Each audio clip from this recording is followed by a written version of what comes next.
प्रार्थना कला बेले कहबे प्रभु वाक्य आम पढ़िलु जे सदा प्रभु जो आशीर्वाद करती मनुष्य से धनवान हुए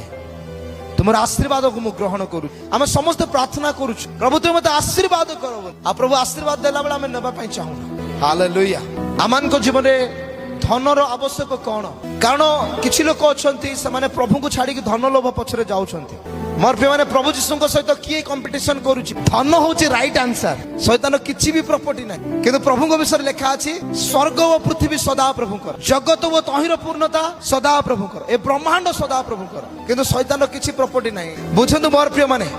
प्रभु जीशु कहले तुमे माने धन